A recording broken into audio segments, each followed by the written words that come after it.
The linear type of morphea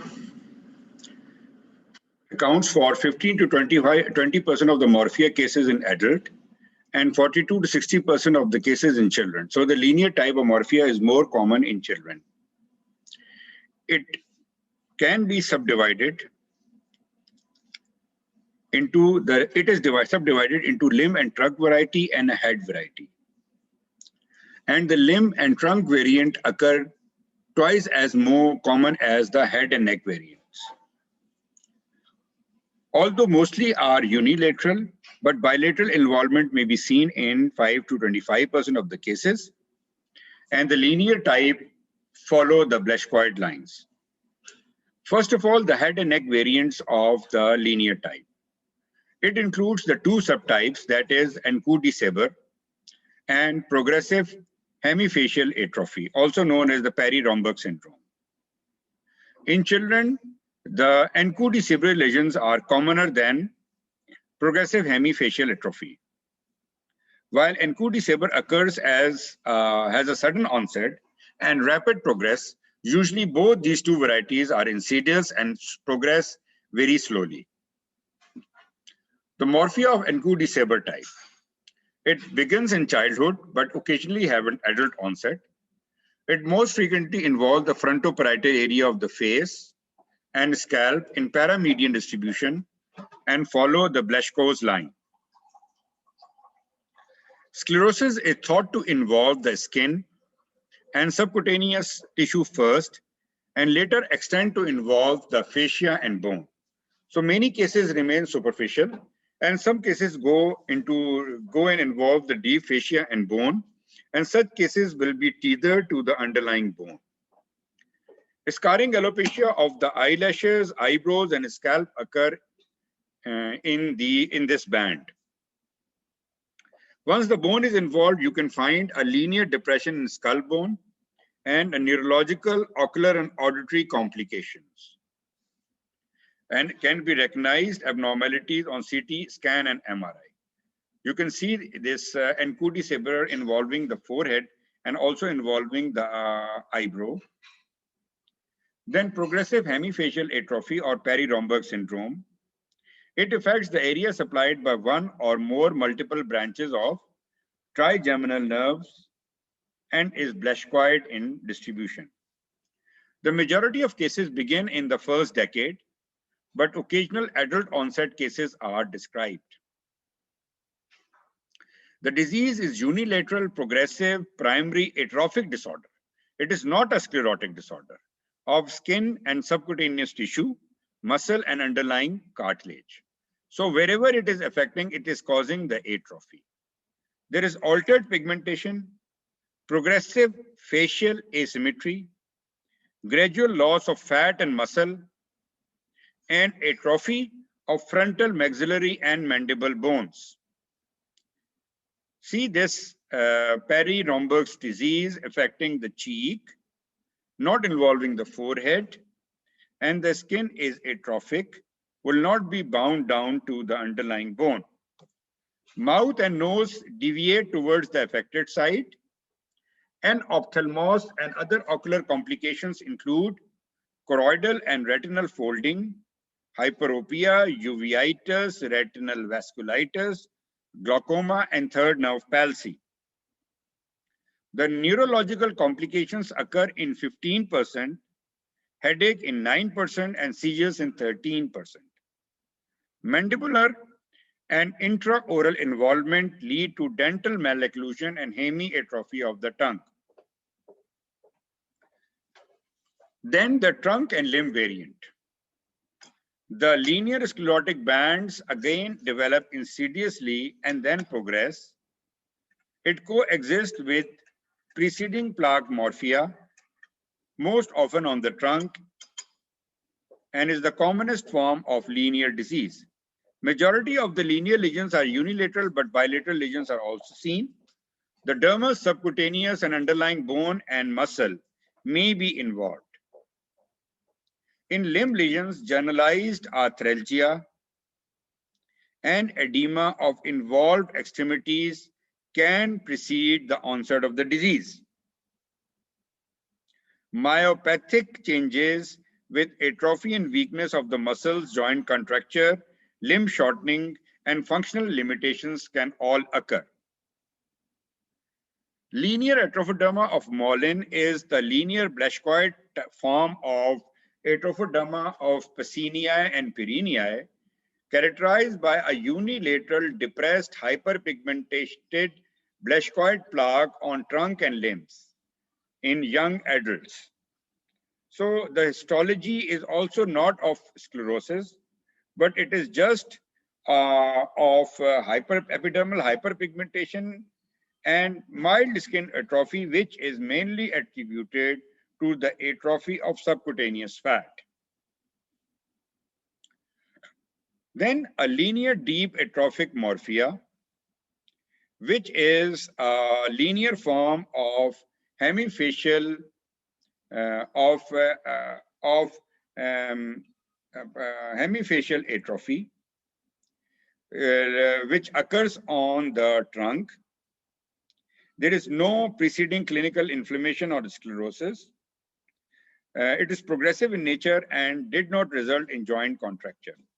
The mixed type include one or more types of morphea occurring in combination, and even LSA and morphea subtypes is also seen in the mixed variety or the mixed disease. The differential diagnosis of morphea include various metabolic, deposition, and genetic disorders, exposure to chemical toxin and graft versus host disease, and nephrogenic systemic fibrosis. Factors determining the severity of morphea. Usually, the earlier the age of onset, the severe is the morphea. More is the depth of involvement, more disabling is the morphea. If morphea involving bone, joints, and CNS, then it is more disabling. And deep changes results in irreversible damages and have a high impact on quality of life. So all these factors contribute to severity of morphea. The morphea of highest severity is the one which is the generalized or pansclerotic type, the craniofacial linear morphea, and other morphea with evidence of CNS involvement, limb shortening, and joint contractures. Moderate severity type is the one which has a circumscribed limited distribution, linear morphea of trunk and limbs without evidence of high degree of morbidity. While low severity is the superficial type of morphea in a limited distribution. Complications and comorbidities. Extracutaneous manifestations are infrequent, and if occur, there will be mild degree of esophageal dysmotility, restrictive changes in lung, arthritis, and myositis.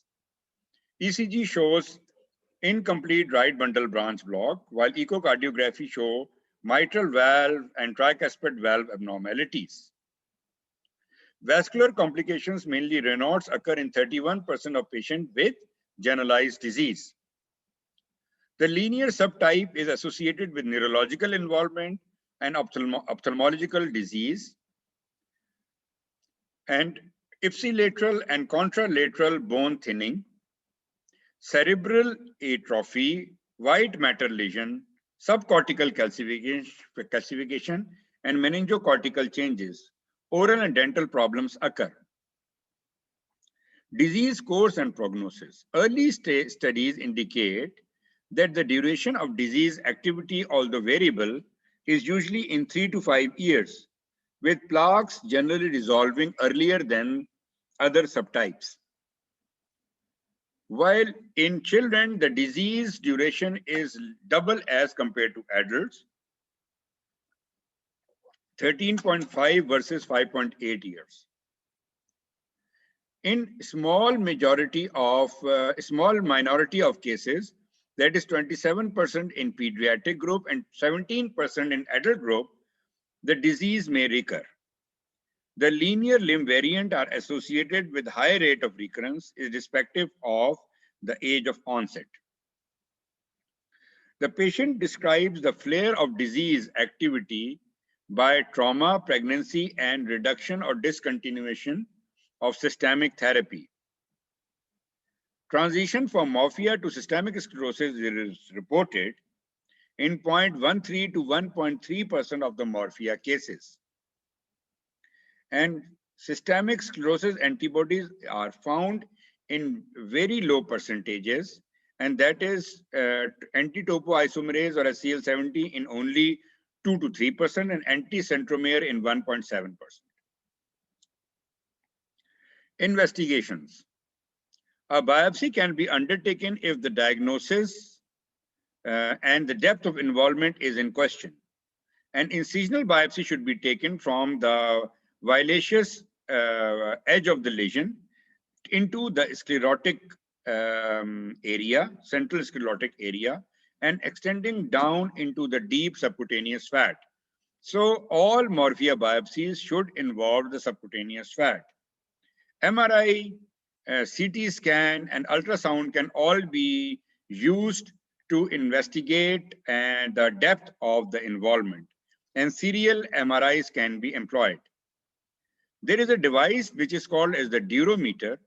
It's a handheld instrument that measures the depth of skin indentation or after application of a standard amount of force. And this durometry helps in discriminating between the affected and unaffected skin. Patient with generalized deep or linear disease, it is helpful to order some investigations, such as a blood complete picture in which eosinophils point towards eosinophilic fasciitis, then serum immunoglobulin, creatinine kinase, and inflammatory markers, anti-nuclear antibody is positive, rheumatoid factor, and in some cases, Borrelia serology. There are various scoring systems which are mainly used in research purposes. The first is the MRSS score, which is used in systemic sclerosis and can be employed here. There is a DIET score which records the dyspigmentation, induration, erythema, and telangiectasia, which scores 0 to 3 and there is a maximum of 12 score. Although it is simple, but it cannot be accurately relied as a scoring system. Then there is a morphea specific scoring system called as low-SCAT.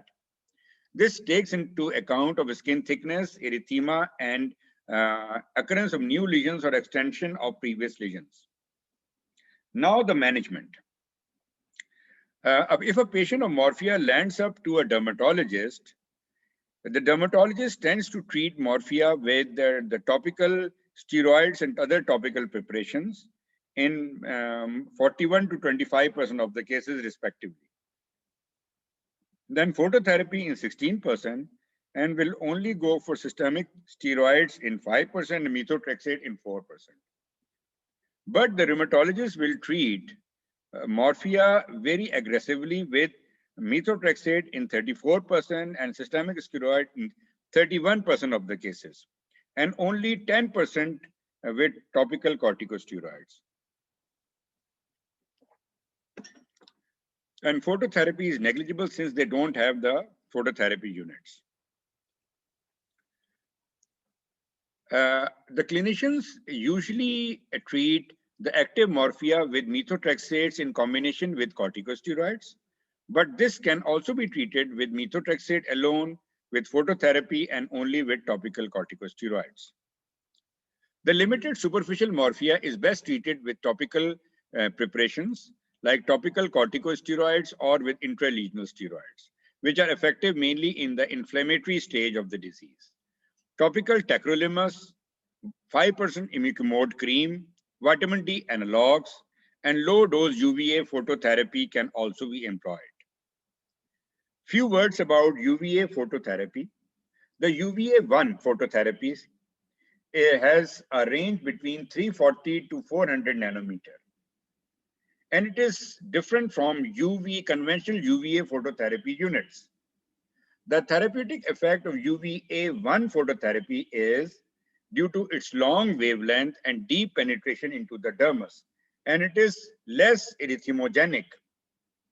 UVA-1 radiation has many useful effects. It induces the collagenase activity. It causes enhanced resolution of fibrosis. Then it causes the T cell apoptosis, depletes Langerhans cells and mast cells to decrease inflammation, and stimulates neovascularization. UVA-1 exerts therapeutic effect not only in morphea but also in atopic dermatitis, cutaneous T-cell lymphoma, and mastocytosis. Generalized and disseminated form of morphea are best treated with UVA-1 phototherapy, low dose in 10 to 20 joules per centimeter, or medium dose in 20 to 70 joules per centimeter. Low dose therapy have still a role if combined with topical modalities such as vitamin D and LOX. But the current recommendation is to use a medium dose, that is 60 joules per centimeter square. And the therapy is done 3 to 5 times a week for 40 sessions. If not available, then narrow band UVB 5 times a week can be used as an alternate, and so is the PUVA. Early inflammatory and sclerotic lesions respond most favorably, and the deep one responds least favorably. Then in cases with progressive disease, in eosinophilic fasciitis, and in pan-sclerotic morphea, we have to go for pulse IV steroid, methylprednisolone pulses, oral corticosteroid 0.5 to 1 mg per kg for 6 weeks, given at a medium duration of 18 months, and methotrexate should be added in combination. The methotrexate is a cornerstone of morphea treatment with maximum dose of 20 mg per week. It affects the inflammation by reducing interleukin-8, stimulate interleukin-1 receptors, stimulate tumor necrotic factor receptors, and stimulate and reduce the circulating levels of interleukin-2, 4, and 6. If given for a period of 24 months, then 70% of the responders remain under remission for another 25 months. Mycophenolate mofetil is an alternate due to its fibrinolytic activity.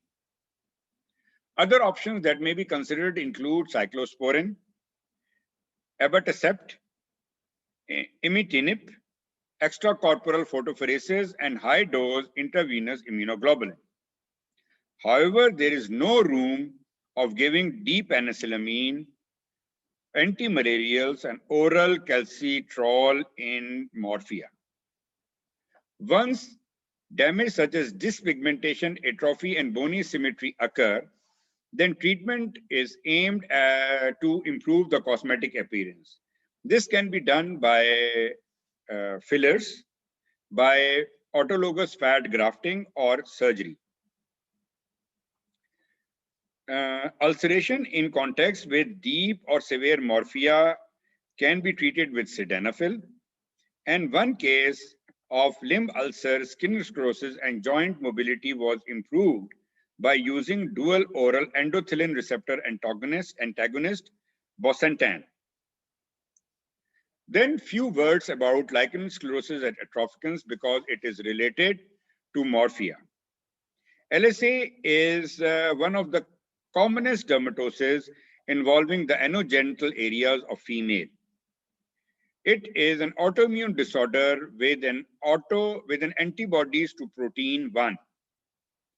There are 2 ages, prepubertal girls and postmenopausal. Less common in the adult ages. 6 to 10 times more common in females. It presents with itching, which is often severe and may cause pain. So many patients report with unidentified itching of genital and anal regions, and they are not diagnosed till the sclerosis sets in. And once it sets in, it is characterized by flat, atrophic, wide papules which become confluent and forming a figure of 8 around the vulva and anus. There may be edema, purpura, bully, erosions, and ulcerations. So these features are usually not seen in normal morphea. Lichen sclerosis is a scarring dermatosis and introital narrowing result in tiny opening of the vestibule and milia formation. And it is associated with high chances of squamous cell carcinoma. You can see the involvement of labia in LSA in these pictures. The early lesions of LSA are characterized by 3 bands. The first band is band of skin atrophy and basal cell vacuolar degeneration. Then there is a band of dermal sclerosis at the papillary dermis. Then there is a lymphohistiocytic band like we see in lichen planus. So these 3 bands are typical of early inflammatory phase of LSA. Later on, the band of inflammatory infiltrate is gone, and we only see basal vacuolar degeneration and a zone of sclerosis. Lichen sclerosis spares the mucous membranes, and in males, it manifests as atrophic leukodermic patches or plaques with telangiectasias and purpura, and sometime with gross additions and loss of anatomical definition, particularly of the frenulum and coronal sulcus. Balanitis xerotica obliterans is the term which is describing the LSA affecting the glans penis. Perianal lesion occur in 30% of the female, in contrast with men who do not develop the perianal lesions. This is the Balanitis xerotica obliterans and how here it is involving the frenulum. Extragenital LSA is characterized by ivory white papules and plaques with associated follicular delling. You can see the delling or plugging occur mainly on the trunk, wrist, buttocks, thighs. Facial lesions have been recorded. Management is mainly by suprapotent corticosteroids, clobetasol propionate, daily at night for 4 weeks. Treatment may be continued for 12 weeks. Some patients go into complete remission and do not require further treatment. Calcineurin inhibitor like tacrolimus or pimercolimus are used as steroid-sparing alternate. Cyclosporin and UVA1 has been used to treat the recalcitrant disease. Surgery is only indicated for management of functional problems, pre-malignant and malignant lesions. So I thank you for a very patient listening.